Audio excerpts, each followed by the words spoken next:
Welcome back. This is still Good Morning Kenya, and from matters purchasing, affordable houses, we move to a conversation that is crucial to ending any forms of violence against the female, any form of gender-based violence to the women and to the children. I'm talking about positive masculinity, and this is also in line with the 16 days of activism against gender-based violence towards women and girls. And for that, to help us with the conversation, we have Reverend Naitore, who's the priest of the National Independent Church of Africa, a faith-based organization.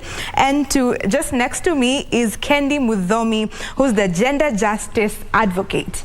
So ladies, karibuni sana, glad to have you. Thank you. We want to talk about positive masculinity. Let's start. What is positive masculinity? Let me ask you, Kendi.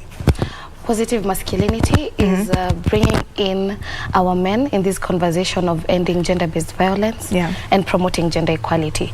So they need to be integrated at all levels, whether they're still boys or grown up, and in whatever structures they influence. It's about making sure that they're mainstreaming issues that promote well-being of the women and girls.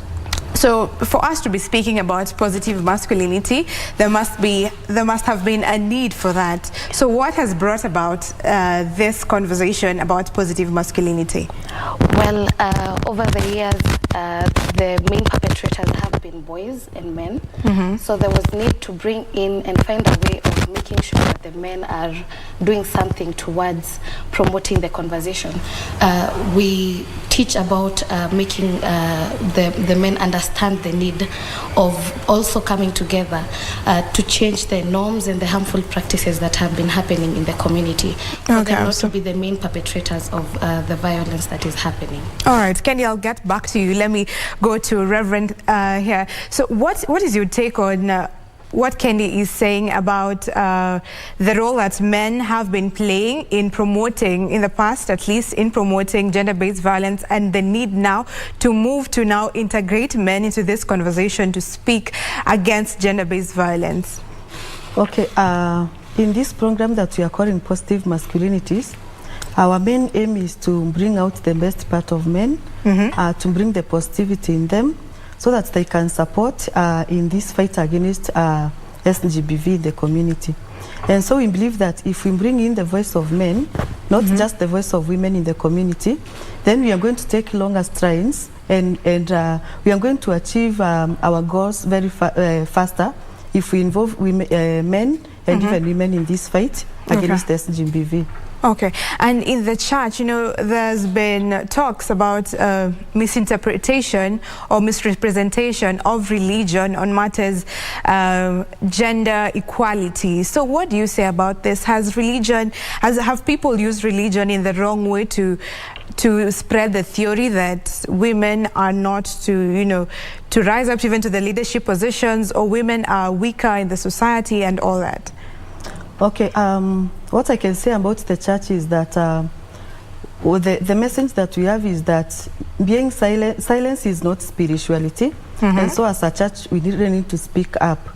And the patriarchal system that we have in the community is also in the church, whereby you find that most of the church leaders are men, and yet the congregants, the majority of the congregants are women.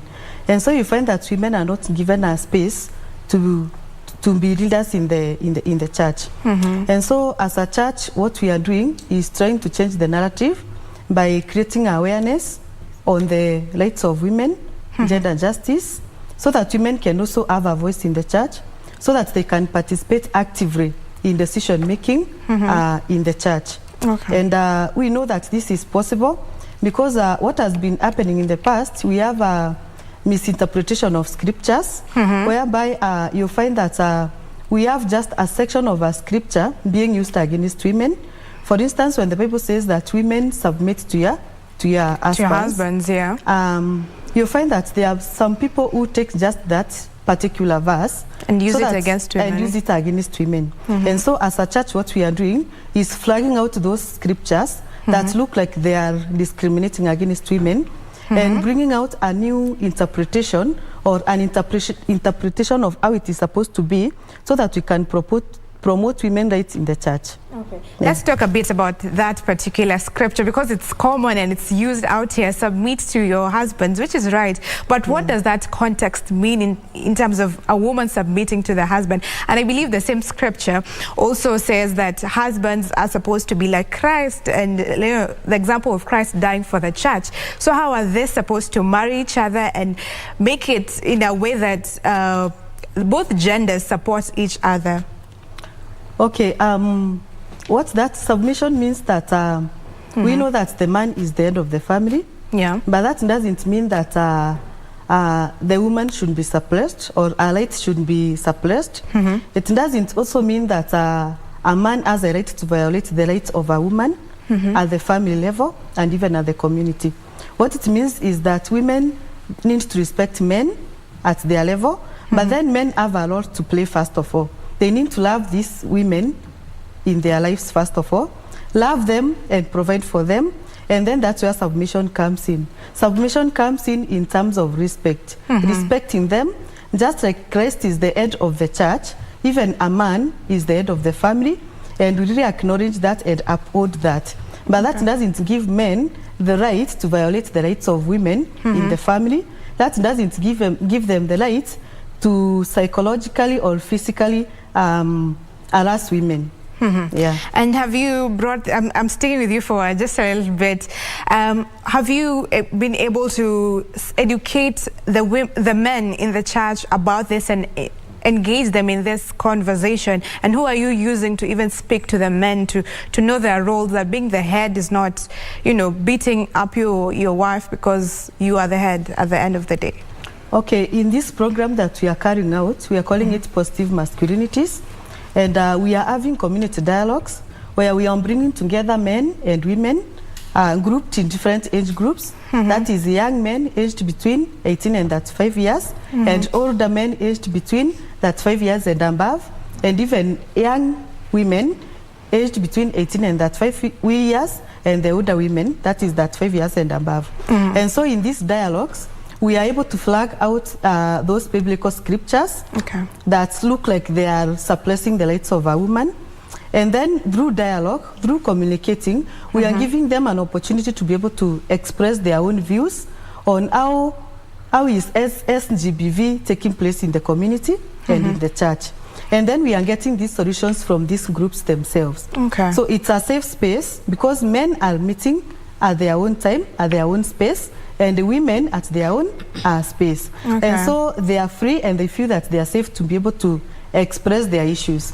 And through these dialogues, we are able to come up with issues where power and status have been used negatively against women. And these people themselves, when they come together, they're able to come up with solutions. And they're able to come up with other biblical scriptures that support women's rights in the Bible, because they are there. And through that, we are able to bring the change that we are expecting in the church and in the community. Okay, and we'll come back to you to tell us about the solutions that the men themselves have come up with. But let me now get back to Kendi. Kendi, how are you bringing this about, bringing about positive masculinity to this man who's been raised in an African setup, an African culture where men are not supposed to cry, men are not supposed to show off their emotions, and these are some of the triggers that I could say maybe cause violence, if you agree with that. Yes. How are you able now to change their perceptions, now to believe that I can be vulnerable, I can change, I can do this and that? Yeah, so we are looking at their mental health and we are convincing them with that. We need to remind them that the highest cases of deaths at the older age is usually from the men, and also suicide cases, those in drugs and substance abuse are the men. So we are teaching them to speak out and open up and make themselves vulnerable and approachable even, because the times have changed, and an empowered woman, a community where everyone can speak freely is the better community, other than the community that has suppressed the real emotions or the real thoughts and feelings that we have. So we are advising them and encouraging them to open up so that we find the ways to even mitigate what has been happening, expose ourselves to the new ideas that have been happening from the emerging trends and everything going on, and then from that they can be able to let go what they can let go at the moment and relearn and unlearn what they have been brought up to believe. So would you say that moving to now the positive masculinity, is it about redefining what it means to be a man? Yes. It's reminding them the community where everyone is embraced. Yeah. And where everyone is respecting the rights of the other person, the freedoms of the other person, the ability to express themselves, is the better community, as I said. So yes, we need to redefine what being a man is. I am no one to speak about that. Yeah. But yes, we need to make them approachable and, as Nora said, open up to the other parts of the scriptures that say what a man is. Because we have been focusing on who a good woman is. So who is a good man then? Okay. Yeah. So, and what is the problem? Because with gender-based violence, again, going back to it, we see it now more prevalent in this time, you know, and we are also tracing it back to culture, because culture is also a factor that is leading to gender-based violence. But in the past, we saw men protecting their women. When they went to war, they would even die just to protect their women. So is it really a problem of culture, or in what context is culture involved in this? And both of you can answer to this. Well, it's a problem of elevating one gender over the other for a period of a long time. So automatically, even in the gender roles, it automatically became the men. But what if then there were other roles other than women cooking, other than women staying at home with the children? What if they were proactively involved in something else? Like right now we have women in the armed forces. I'm not saying that we would be put on the front line, but it has been as a result of elevating one gender to certain positions. In leadership in our own country, for example, you can see when even women ourselves are told to vote, our vote is drawn more to a man, because he's known to be stern and firm and assertive and all the things that we are also teaching women to become. So it's also as a result of elevating one person over the other and thinking they would be the better preference as opposed to the woman. Yes, that would be it. Okay, and Reverend, what would you say to that? Do you agree with Kendi, or do you think there's a root problem, a different type of problem? I agree with Kendi that the socio-cultural norms that we have, especially the patriarchal system, it's deeply rooted in our culture, and that is what we are trying to change. Whereby men in our society, the way they have been brought up, from the time they were young boys up to the time that they are adults, they believe that they are supposed to be, they are superior than women. And so you find that the rights of women, they are not looked upon as it is supposed to be, because men feel that they are superior. They are at the forefront when it comes to decision making. They are better leaders, both in the church and in the society, and even in the political sphere.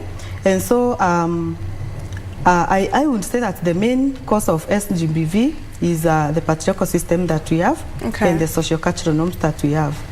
But that can change. If we come together, we dialogue, we come up with better policies, even the church policies, and the policies in our counties and in our country. We can really be able to change the narrative and have a better tomorrow for the generations to come. Okay, and also still on that, we have seen that organizations at least championing for the feminist organizations championing for this, the end of gender-based violence or gender equality, have been fought by men, because they're saying there's no balance. Why are you trying to bring women above men, or why are you trying to make them seem more superior or important? And you've said the reason to some of the problems is because one gender has been made to be superior over time, and that is the men.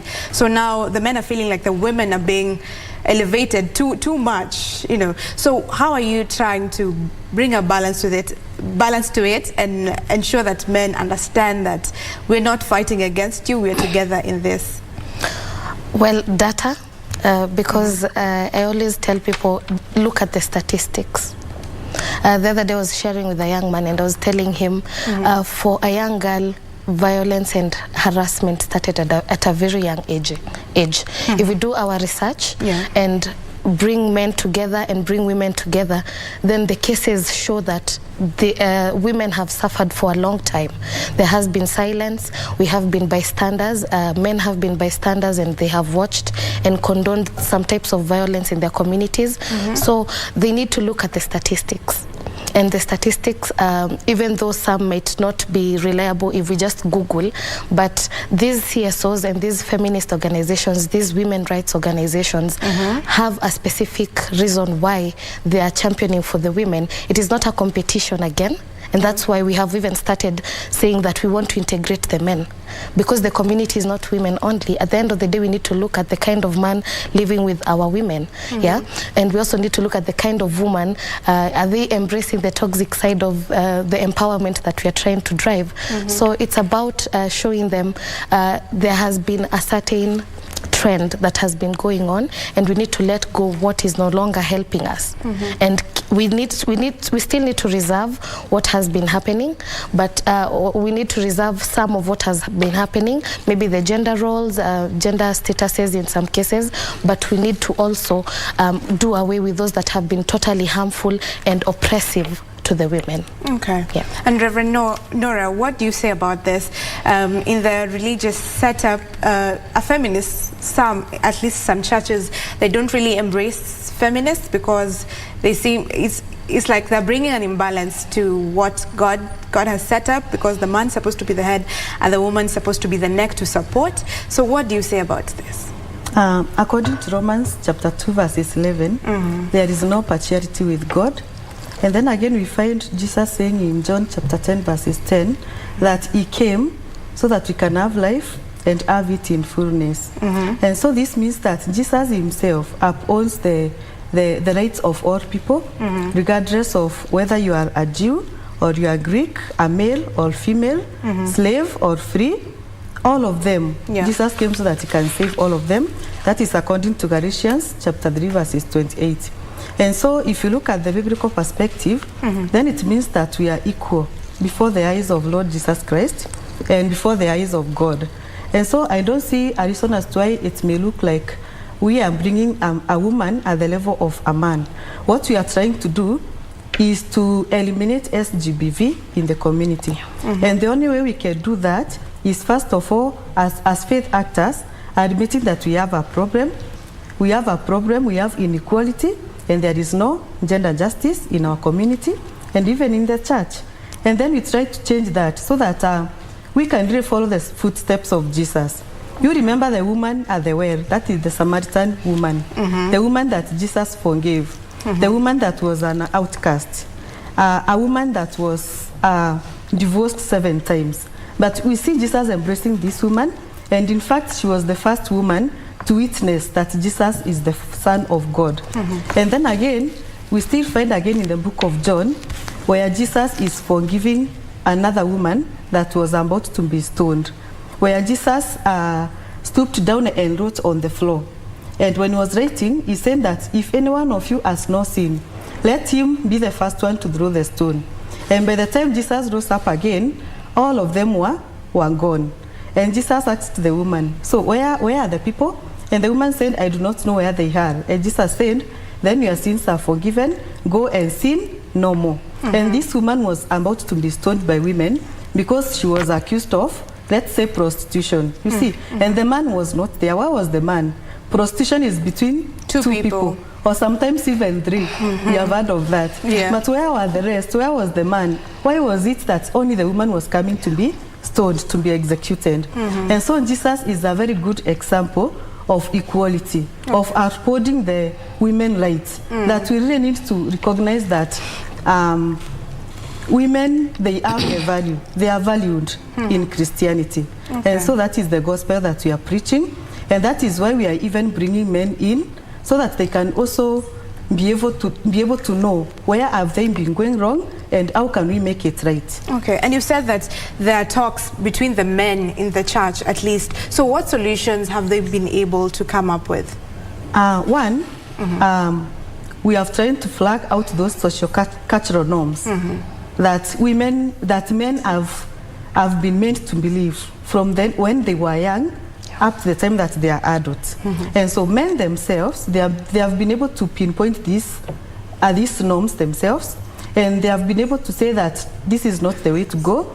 We really need to respect our girls, we need to respect our daughters, we need to respect our mothers, we need to respect the women, all of them. And so, like now in my church where we are having this activity, we have seen a rise of women leaders coming up. We have taken some of them to theological colleges because women themselves, they have been given a voice. And the men themselves, they have been able to support them and finance them so that they can take the roles. Yes, so that they can take the leadership positions in the church. And so we are seeing some gradual positive change when it comes to gender justice in the church. We have seen the establishment of a young women fellowship, whereby the young women aged between 18 and 35 years, they have been given a safe space in the church where they can sit down and talk about issues that are affecting them without being judged. And through that, so many other issues have come up, such that as a church, we have also decided to come up with a course where we are taking some young women to be trained to be counselors, so that they can come down again and counsel the young women. Community. Yes, the young women in the church and even in the community. Wow, amazing. And back to you, Kendi. Paint us a picture of how a positively masculine man looks like or behaves, so that someone gets a good idea of how it should be. I always advocate for a good listener. When you listen, you're able to know what the other person is going through. They're able to open up. You're able to understand what it is they're going through. And with issues of gender-based violence, with issues of being a woman and what it takes to be a woman, we need a lot of listening. So for me, a positive masculine man is one who is a good listener, one who is open-minded and not so closed up. We've dealt with patriarchy, and patriarchy taught our men to be, what are you telling me? So they need to dial down to how can I be more present? How can I be a better listener to you? How can I understand what it takes to be a woman? Because women go through a lot. Women have a lot happening in different structures in their lives, and men play a key role in all those structures that also women are in. So they should be a good listener. They should also be open-minded, willing to learn, willing to undo the harmful things that they have learned. And yeah, I think that those are the basics that I would recommend for being a good man. All right. Yes. And what does it do, having positively masculine men, healthy men in the society? What will it change in the future? We will have more present men, because even the gender roles have this huge wrangle, because the men know this is not my work. I can't wash dishes. Yeah, I can't do that. With the dishes, they will have to decide. But yeah, it depends. You know, as I said, if I listen to you and if I'm able to understand you, then I'm able to also be more proactive in your life and see how I can assist and how I can make it better. And I always tell the men, you don't have to look at changing the whole world. Just start within your circle. Can you be a better man to the sister that you have? Can you show them what it takes to be, who a good man is and who they should associate with? Yeah, can you show them the dangers of being this way and this way, to avoid them being vulnerable to the types of violence out there? So we'll have more present men in our society, which is highly needed.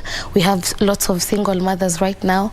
What is the reason for that? Maybe they are not present, maybe they have a lot to juggle, but yes, they will be more present and available and vulnerable, and it will be a better place. And will it help end GBV, all forms of GBV? Yes, because one, they will have respected the rights of a woman. They will have understood the no means no, and it's not a yes if you try a bit harder. They will know that if I am just boarding my matatu, am I feeling comfortable if I just find the whole matatu is full of men? So it will also end that stigma we've been having of the spaces that we can be in without feeling the discomfort of being around men. Yes. Okay, amazing. And Reverend Nora, it starts all the way from the family, how parents raise these kids. So how should the parents raise a positively masculine boy? How should they help them in their upbringing? Okay, when you look at the household level or at the family level, I would say that it's very much important for the father and mother to ensure that from the time that these children are born, they are raised in a way that they understand gender justice and a way that they understand women's rights. Yeah. And they can do that starting with the household chores that they give to these children. Why do you ask the young girl to wash utensils, yet the young man is praying out there? So they really need to balance this by ensuring that they do not create that difference between the roles of a young girl and the loss of a young woman from that young age. So that when these children are growing up, they will know that they are equal. The young man will be able to respect the sister, for example, and even the sister will have a voice. Because sometimes as parents, when we raise our children and we give priority to the man, and even the language that we speak in the family portrays that the man is superior to the woman, then we are not giving a voice to this young girl. And this young girl grows up feeling that, okay, I'm inferior, I'm nobody, I cannot be a leader, I do not have a voice, even if I'm violated. Probably that was my mistake. Maybe I was not dressed well, maybe I didn't present myself well, maybe my language was not appropriate, you see. And so we really need to bring them up in a way that a woman, a young woman, a girl, feels safe at the home first of all, feels loved and wanted by the father and by the brothers. That is the first men that a young girl engages with at the family level. And so let us make this girl feel safe and have a voice. Make decisions at the family level. Give this girl the right to make decisions at the home, at home. And then when we do that, now when they come to church, that is Sunday school, let us also have bring equality at that young age, 3, 4, 5, 6 years old. Let us show them that they are equal before the eyes of God, because God created us all equal. And so when they are mature and when they come out to the society, this young woman will have a voice. She will be able to defend herself. She will know her rights. She will be able to bring out the best out of herself. That is, if she is a leader, she will be able to really embrace that and grow towards that. And I believe if we do that from our families and then to the church, then it makes the whole difference. Yes, it makes the whole difference. All right. Finally, because we're ending the conversation, I would want to ask Kendi, in 1 minute, tell us how can we as female, we as women, help the men to be positively masculine? Dial down on the pressure. We give too much pressure to the men. Yes, as she said, from the family level. The boys have a lot of pressure. Giving an example from my own home in Meru, not our home, my own community in Meru, the young men there are dropping out of school to take care of their families. So can their mothers still put the importance of, as much as the man is a provider, can they put the importance of this young man also being the best version of himself that he can be? Because a man is not only a provider. There's so much that goes into him even becoming a good provider. So can we give them the support? Can we give them the avenue? Some women say if a man cries, if my boyfriend cries, he's weak. Those are the habits of a weakling. So if we are part of that demoralizing group that is telling them not to open up, then it beats them down. So let's be more supportive to the men. I know we have been, and maybe it has been misused elsewhere or whatever, but if maybe it started somewhere, maybe from their parents, from the family level, from their sisters, being more accommodative, encouraging them to be more vulnerable and more open, then it would have made the whole difference. So let's support them and dial down on the pressure. Yes. Amazing. Thank you very much, ladies, for the amazing insights that you have brought to this particular conversation. We have been talking to Kendi, Muthomi, who's a gender justice advocate, and Reverend Nora Naitore, who's the priest of National Independent Church of Africa, a faith-based organization, and they've been talking to us about creating the positive masculine man. And for that, we are all in it's a concerted effort on both sides. For the men to help us end the gender-based violence, we need to dial down on the pressure that we give to the men and let them be vulnerable and show emotions and all that. And for that, we'll have a better society and community. That brings an end to Good Morning Kenya. Thank you for staying with us all the way till 9:50. We meet tomorrow at 6:30 a.m. Remember to tune in. On behalf of the team, we appreciate you and have a good day ahead.